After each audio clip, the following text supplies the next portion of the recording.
Diputado nacional José Ricardo José, bienvenido al arranque, ¿cómo estás? ¿Cómo estás, Pablo? Muy bien.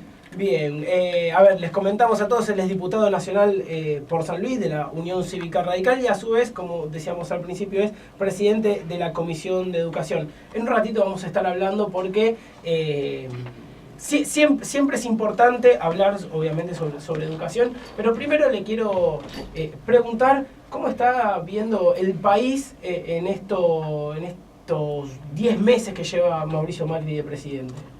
Mira, yo lo que muy activo, con discusiones, con una democracia más abierta, es decir, hay debate, sobre todo en el ámbito más importante, o uno de los más importantes, que es el Congreso, que es el que vivimos, mucho intercambio de ideas, mucho debate. ¿Cambió mucho la discusión interna al momento de las sesiones? Sí. Veníamos de 2 años prácticamente de ser una escribanía con una mayoría automática del Frente para la Victoria, el kirchnerismo, y prácticamente era imposible, digamos, poner un bocadito, una idea, que mejorar una ley.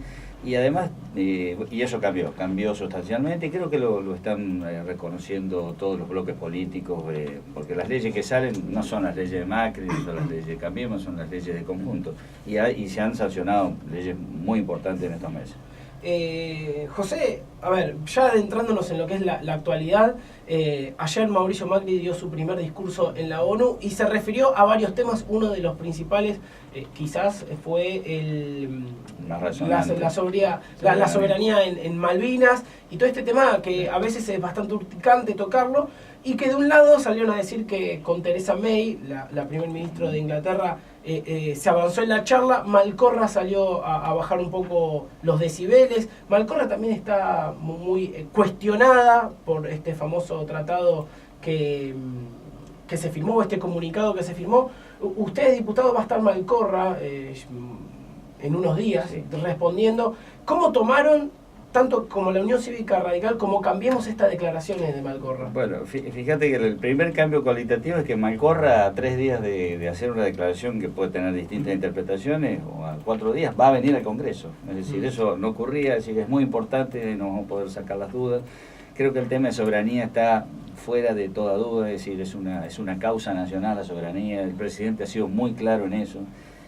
Como lo ha dicho él, en ese minuto que se encontró con la Premier británica, se lo transmitió, digamos, de tantas cosas que se pueden decir, plantear en una charla que no es informal, pero es que es muy corta, el tema de poner la soberanía sobre la mesa de las discusiones es muy importante, es un acto político, claro, sensible. Y lo de Malcorra, la verdad que no se firmó. Yo estoy siguiendo las declaraciones y lo vamos a ver en el Congreso, pero no se firmó un tratado claro. Se firmó, en todo caso, un acuerdo de intención sobre avanzar en las conversaciones de distintos temas culturales, científicos, pero que de ninguna manera comprometen la soberanía. Así, yo creo que cualitativamente es muy distinto, y en definitiva se va a tratar en el Congreso. Buenísimo. Hablando de esto, generó cierta interna, ¿no? Este comunicado, ¿no? de Malcorra y de parte de Cancillería, incluso con Elisa Carrió, que viene siendo bastante crítica en esta en estas 3 partes que conforman Cambiemos, ¿no? Sí. ¿Cómo es la relación con la coalición cívica, tanto a nivel bloque como a nivel personal? Porque en muchos casos son incluso críticos con la Unión Cívica Radical, que es parte importante. No, bueno, con Elisa Carrió, como diputado tengo una relación de afecto personal y de respeto intelectual y político muy grande. Tiene una legitimidad sin duda para poder criticar y poder hacer observaciones al propio gobierno. Creo que eso es bueno para el gobierno. Así que no es más que una nueva práctica política a la que nos tenemos que acostumbrar, porque tuvimos 12 años viendo aplaudidores de turno, muchas cosas que eran luces de alarma que las tendríamos que haber observado antes. Teníamos muchos elementos, el tema energético, el tratado con Irán, qué sé yo, hay tantas cosas que pasamos, no quiero hacer mucha historia, pero esta relación me parece que es dinámica, es constructiva, porque justamente lo que tenemos que hacer es alertar que tenemos posiciones distintas sobre las cosas, y eso nos hace terminar, digamos, en el buen camino a todos, ¿no? José, allí en la Cámara de Diputados, aquí cerca, mejor dicho, cerquita. ¿Cómo ves el trabajo, digo, tanto del bloque de ustedes, del bloque de Cambiemos en general, porque me parece que están actuando en conjunto y tratando de impulsar leyes claves, pero también el rol del kirchnerismo, ¿no? Del Frente para la Victoria? Porque allí ellos tuvieron cierta participación en leyes que, digamos, el oficialismo necesitaba sacar y bueno, y han sufrido también ciertos quiebres. No, por supuesto. Bueno, hace pocos meses atrás, pasada la elección, se pensaba que iba a ser un Congreso con una mayoría consolidada, opositora al gobierno, y vos ves cómo es la política, es decir, hay una reflexión sobre las cosas que no se hicieron bien, eso tiene consecuencias políticas, eso hizo explotar, digamos, implosionó. Claro, quiebres internos. Incluso yo a veces me encuentro con hay colegas que creo que están en el bloque del Frente para la Victoria, digo, pero vos estamos tratando de lograr acuerdos en los dictámenes de comisión, digo, pero vos sos del Frente para la Victoria. No, yo ya no soy más del Frente para la Victoria, estoy en otro monobloque o minibloque, qué sé yo. Bueno, la verdad que es cierto, yo pensé que iba a ser más conflictiva la conformación y la dinámica del bloque Cambiemos, y ha sido realmente muy positiva, es decir, hay un entendimiento que hay dos historias políticas distintas, y eso se está haciendo muy bien. Hay otras tensiones que son públicas, como por ejemplo la relación del gobierno con las provincias que son opositoras a Cambiemos. La mía es una, y hay otras donde los diputados, bueno, se enojan porque van los funcionarios nacionales, a veces no tienen la suficiente reciprocidad con Cambiemos en el territorio, y hay toda una cosa que más bien es de la política extralegislativa.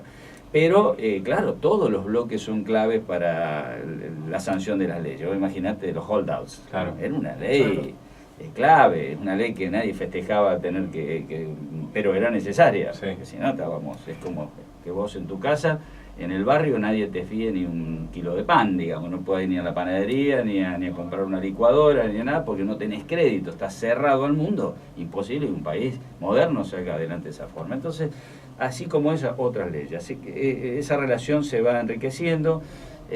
Por supuesto, a medida que se acerque el proceso electoral, se va a poner más tensa, y el oportunismo político va a estar más que evidente. El masismo ha evidenciado muchas de esas cosas, es decir, incluso muchas veces quedó offside totalmente por especular, pero creo que eso los va haciendo madurar a todos los bloques. Yo creo que la novedad es que este escenario político en la Cámara es inédito, no tiene antecedentes, y por lo tanto es un aprendizaje para todos, ¿no?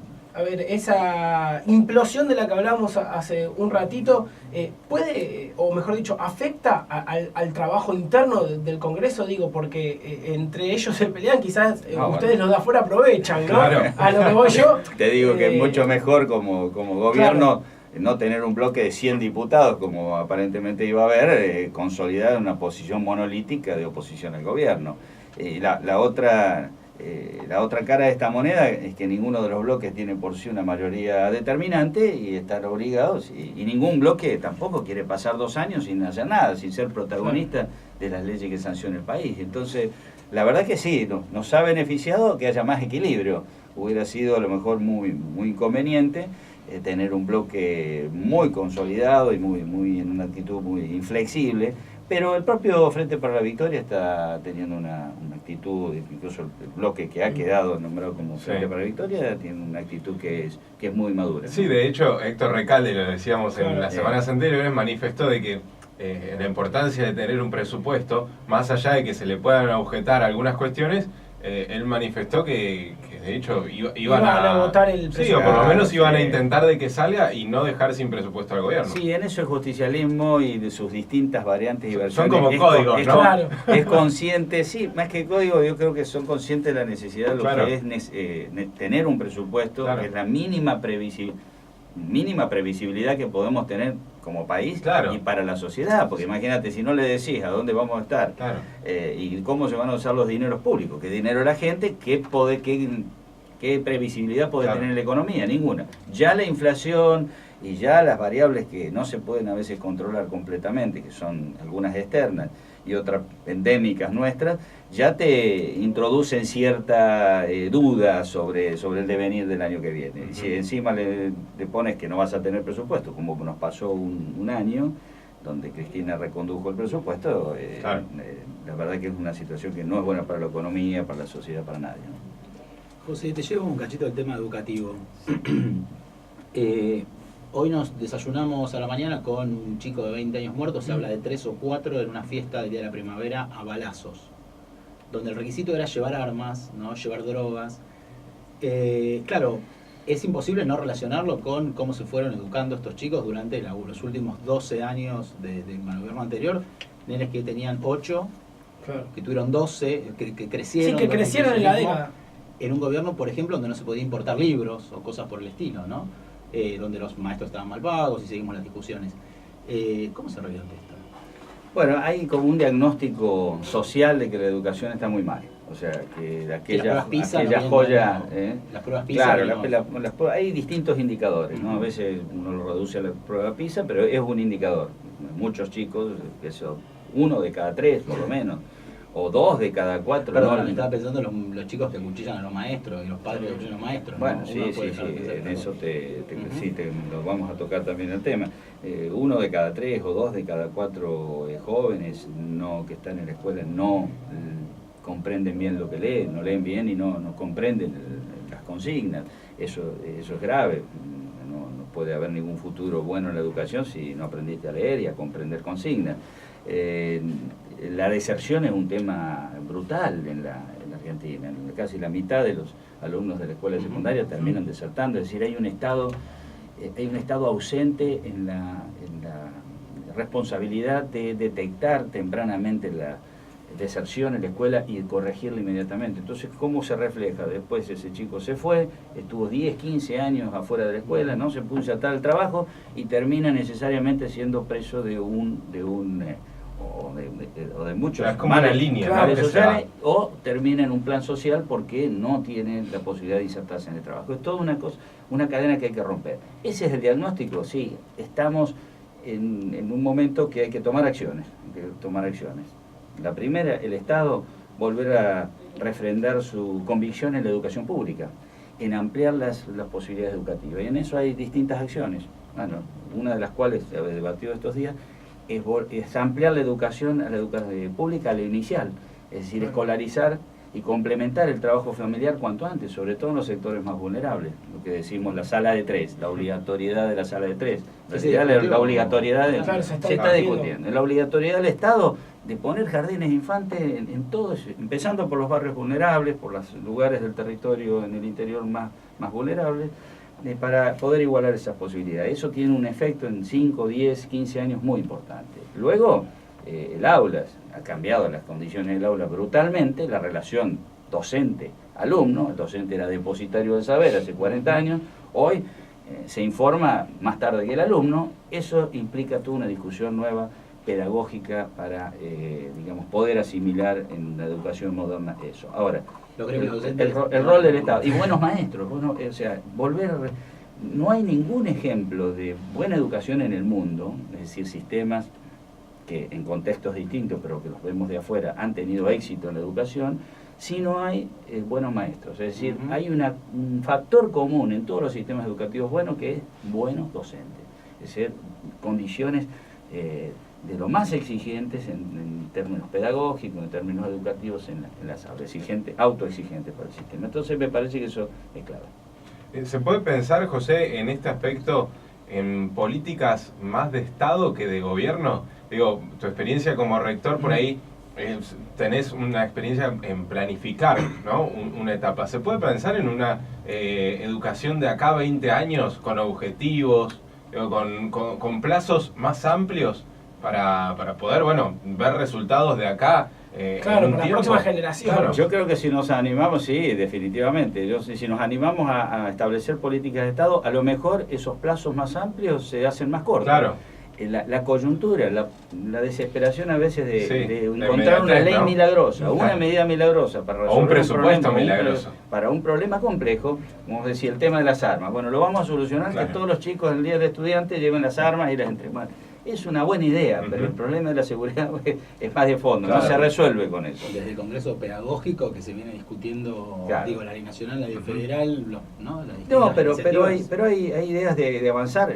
Tomemos como ejemplo unos ejemplos históricos, la ley 1420, 1884, o sea, hace 130 años. Hace 130 años el país decidió escolarizar a todos los niños de 6 años en adelante. Si vos lees esa ley, los 3 primeros puntos, están las respuestas de lo que yo escuchaba la semana pasada cuando periodistas, digamos, de muchos medios y algunos digamos, de la primera... Gran fuste. de gran fuste, no sé si los puedo nombrar acá, Sí, pero Longobardi, que discutía con el ministro, dice, pero ¿cómo? Poner a los chicos en la sala de 3 es como sacárselos a la familia. No es tan simple la cosa. Ya no Sarmiento, porque fue una ley de Roca, pero era política sarmientina. Ponía en el tercer capítulo, en el tercer, digamos, artículo de esa ley 1420, que la educación no es solo escolarizar, es un trabajo mancomunado de la familia, de la comunidad y de la escuela. Hace 130 años estábamos de acuerdo en eso, no podemos volver a rediscutir eso. Y tardamos 30 años desde esa ley en hacerla efectiva. Es decir, tenemos que salir también de la desesperación que hacemos una ley hoy en un sistema que alcanza millones de personas y queremos que mañana las cosas estén resueltas. Es decir, esa mediaticidad no le cabe a la educación. No. Pero se hizo la ley 1420, tardamos 25 o 30 años en que todos los chicos del 6 estuvieran en las aulas. Ahora fue la decisión más trascendente, una de las más trascendentes que tomó la República. Ahora, José, estamos hablando de que es un trabajo mancomunado entre maestros, docentes, escuela y familia, pero en muchos casos la familia no está predispuesta, no acompaña, claro, al chico en la educación. ¿Cómo se hace para revertir también el clima familiar que en muchos casos es adverso? No, sí, yo creo que la familia acompaña. Mira, cuando tomemos el caso que estamos discutiendo, que es muy actual, de escolarizar a los chicos de 3. En la ciudad de Buenos Aires, casi el 90% de las niñas y niños de 3 años están ya en un jardín maternal, la familia los llevó, es decir, hay una conciencia de lo importante que es la complementariedad de la educación con la familia.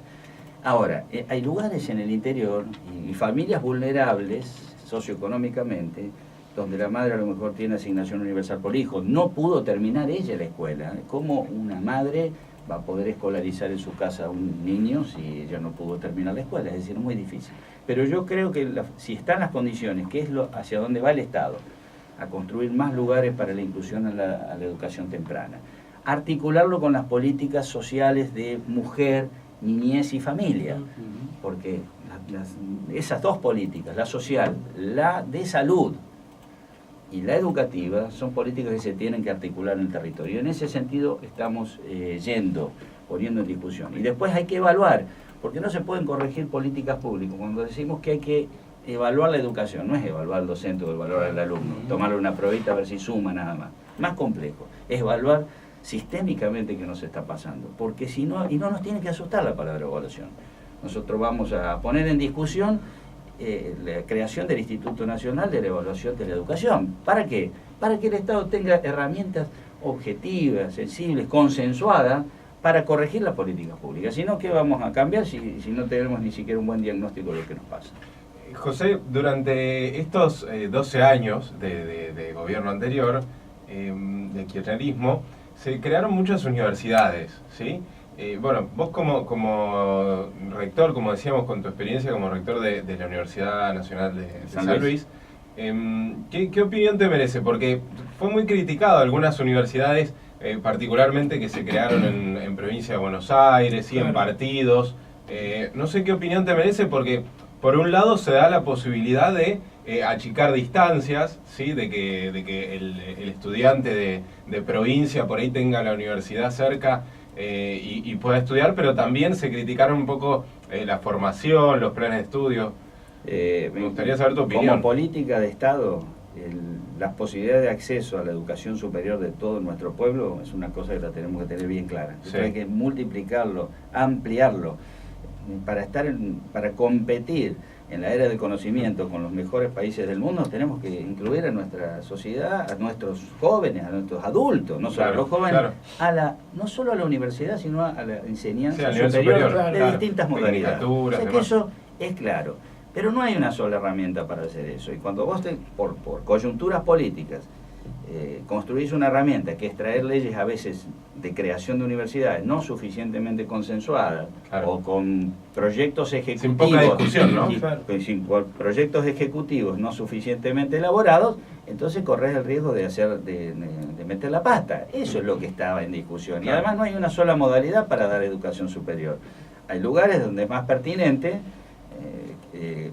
porque hay universidades en el territorio, sí, crear centros y trabajar mancomunadamente entre las universidades, y en ese centro, que se le llama centro de formación, como centros de sí, formación universitaria, donde la formación es universitaria, pero no necesitas crear una universidad, claro, porque cuando creas una universidad, creas gasto del Estado, claro, en estructuras. En otros lugares ha sido muy pertinente, qué sé yo, incluso en el conurbano. Hay mucha gente que la primera vez que hay buenos ejemplos del conurbano, por ejemplo, la Universidad de...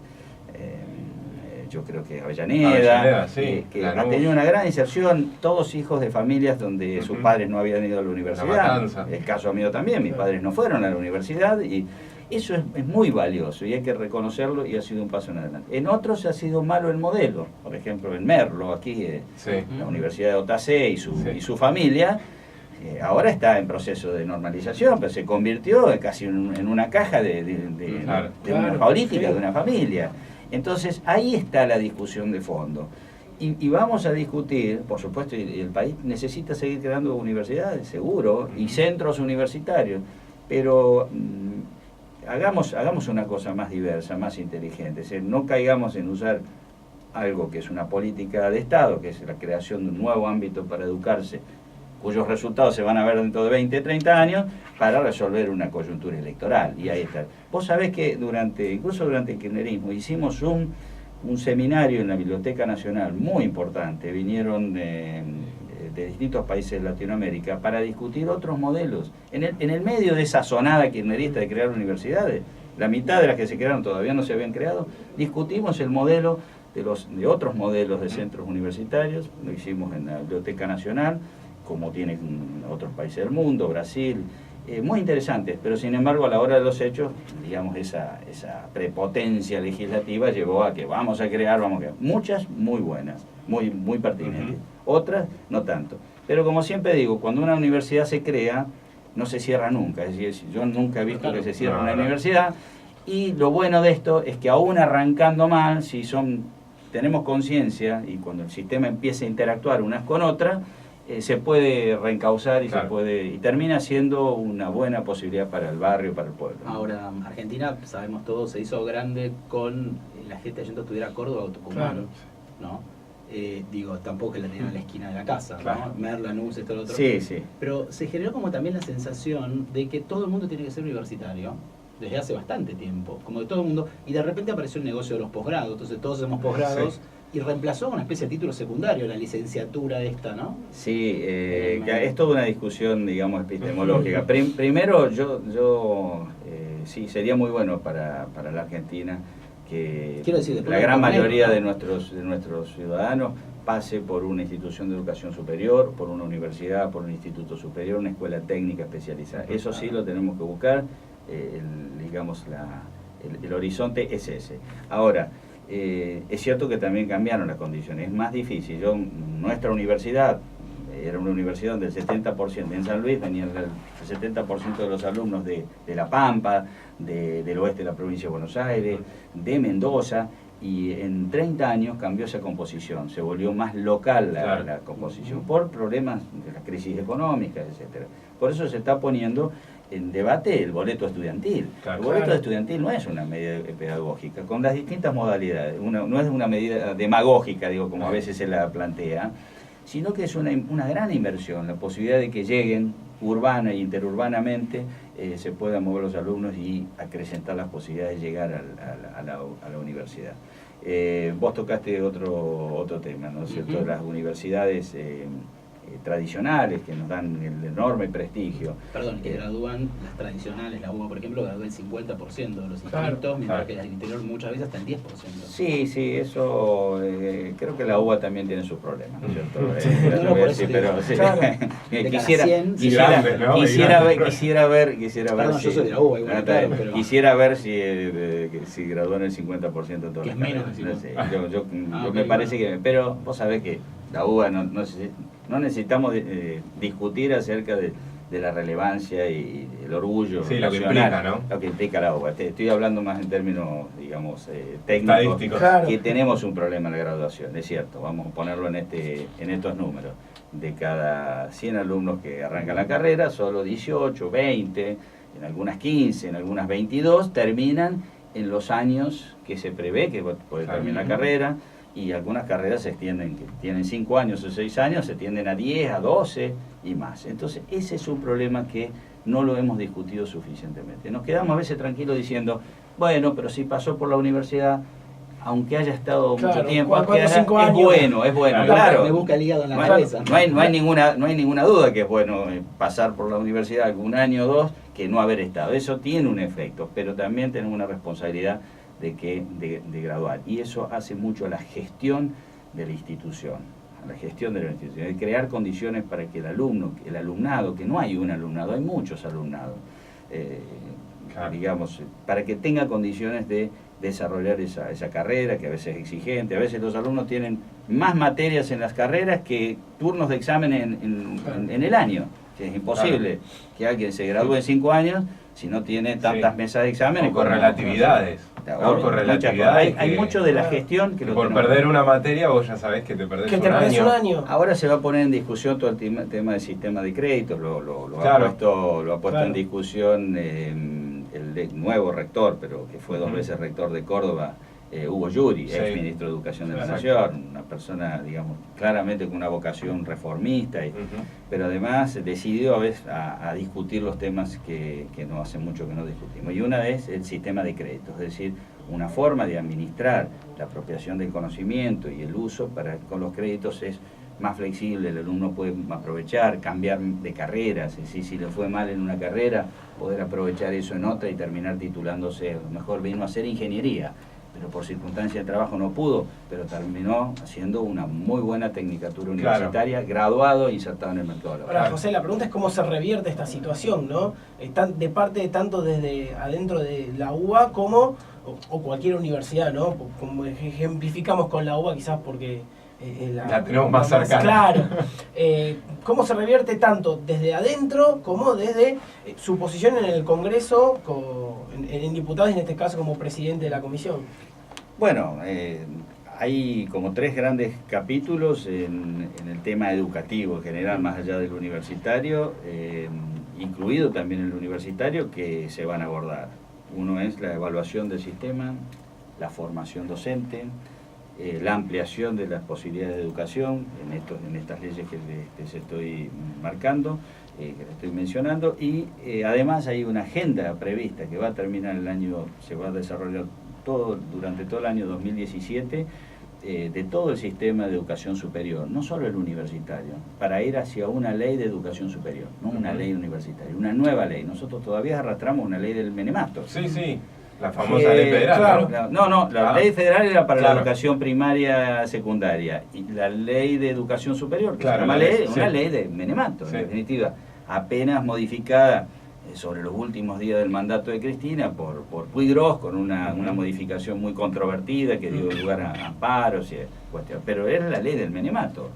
Es decir, la matriz ideológica de esa ley es una matriz altamente neoliberal. Sí, inducida que- también por organismos internacionales. Bueno, el sistema se fue adaptando. Es decir, la CONEAO parecía el Claro. demonio hace muchos años, cuando en la década del 90 la CONEAO apareció como un demonio que nos venía Sí. a evaluar y encima en forma punitiva, y el sistema pudo ir corrigiendo Ujú. esa intención y convertirlo en una cosa bastante positiva, que es autoevaluarse, mejorar las carreras, y eso tuvo un proceso, un correlato que fue positivo en definitiva. Bueno, pero todo eso hay que ponerlo en discusión, es decir, esta democracia ya madura, necesita una nueva ley de educación superior que integre no solo a las universidades, sino a todas las instituciones que hacen educación superior. Y en eso estamos, esa agenda va a empezar en noviembre con el Consejo Interuniversitario Nacional, el Congreso, y va a terminar el año que viene. Para cerrar, y es algo que me hacía acordar Marce recién, Filmus nos daba números para no estigmatizar. ¿Cómo se hace para revertir esa situación? Porque no sabemos en dónde estamos. Claro, al fin y al cabo podemos estimar algunos datos, algunos números que se van sabiendo, pero bueno. A ver, la verdad... Es que para todo análisis de estadística... Qué complicado, claro, sobre todo para un físico, imagínate que trato de dar la menor cantidad de números posible, como verán, pero no, los números son una parte del diagnóstico, son una forma de representar una realidad y es acotada. Por eso que las pruebas, cuando decimos evaluar la educación con las pruebas PISA, y no te dice todo, te dice algo. Es más complicado evaluar y hacer un diagnóstico que tomarle una prueba a los alumnos. Ahora se van a hacer los propios diagnósticos nacionales con un nuevo operativo que se llama Aprender.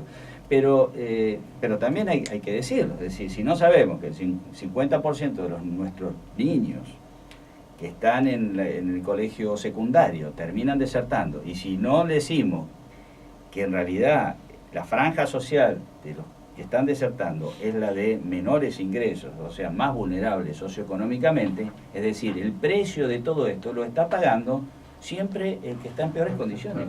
Entonces eso hay que saberlo para corregirlo.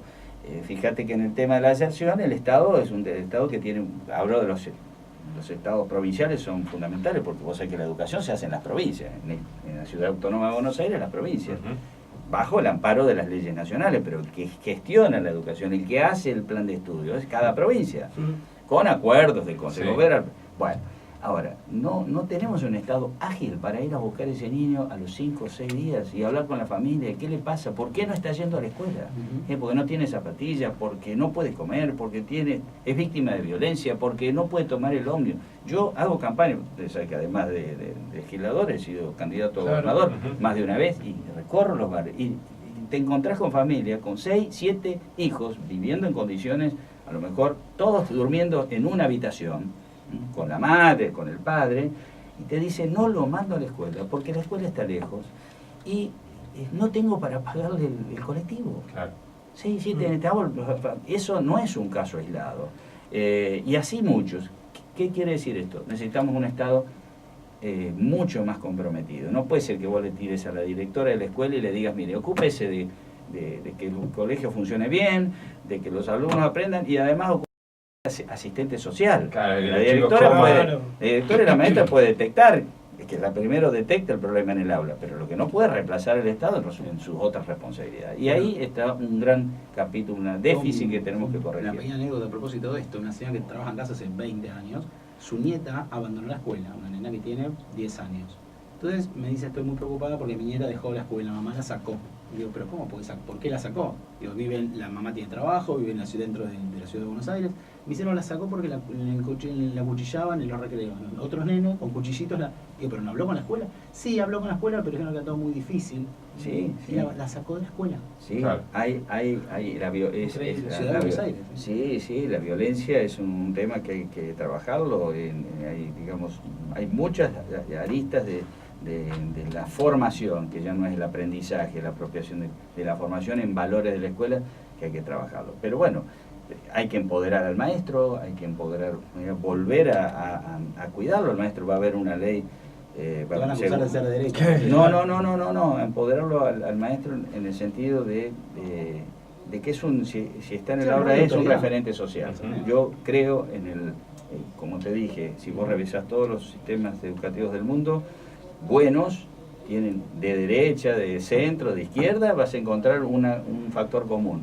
Los docentes son altamente respetados por el Estado, tienen un reconocimiento social y además están formados y una alta exigencia. Entonces eso no es de derecha, eso es, digamos, el respeto a un valor social, un valor educativo, que además fue emblema en nuestra educación. Es decir, si en el siglo XIX éramos analfabetos y pasamos en 40, 50 años a ser una de las naciones más reconocidas del mundo, el maestro en eso tuvo un rol.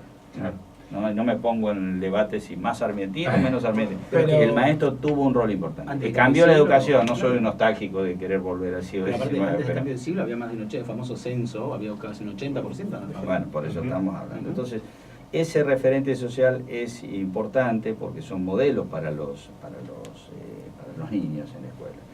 Bueno, pero como digo, no hay, ante todas esas problemáticas que atraviesan el aula, es decir, el cambio de contexto, de las comunicaciones, de la forma en que se informan los chicos, y más el contexto los contextos de violencia que se viven en la escuela, no se solucionan con una ley milagrosa, y entonces no queremos caer en esa sobresimplificación. La última, José, nos preguntaban recién por algo que mencionaste, que es el boleto educativo, boleto Sí, estudiantil. Bueno, sí. son dos cosas distintas, ¿no? Igual. Sí. Pero, digo, ¿se puede quizás plantear algo desde el Congreso de la Nación o es dependiendo de cada provincia, de cada estado, digamos? Bueno, la verdad que ya hay iniciativas en distintas provincias, en distintas legislaturas, hay proyectos de ley para implementar el boleto estudiantil urbano e interurbano gratuito, y también lo hay en el Congreso de la Nación. Es decir, no hay una sola medida que alcance a todo el sistema institucional, porque bueno, los municipios, por ejemplo, tienen su autonomía, contratan el servicio público de transporte, y si la Nación dictara una ley, debieran adherir los municipios, las provincias. Es decir, hay una forma de... Lo importante es estar de acuerdo y lograr un consenso sobre el fondo de la cuestión. Y aquí ya se presentó con estímulo de muchas fuerzas políticas y estudiantiles, diría prácticamente todo el espectro de fuerzas políticas, el proyecto de ley, digamos, que va a tomar el Estado legislativo. Ya hay varios, te digo que hay como 6, 7 proyectos de boleto con distintos matices, pero es un tema que se está discutiendo, es decir, interpretar que es una inversión social importante, que se traduce, sobre todo tiene un impacto en los sectores más con mayor vulnerabilidad socioeconómica, y entonces eso es importante porque es en definitiva un mecanismo de redistribución de la riqueza, si se quiere. A lo mejor no se ve tanto en términos económicos, efectivos, pero en términos educativos y sociales tiene un impacto muy importante. Por eso tenemos la convicción que no es una medida, hay que alejarlo del tema electoral, y hay que discutirlo lo antes posible para que no tenga ninguna connotación precisamente electoral, como digo.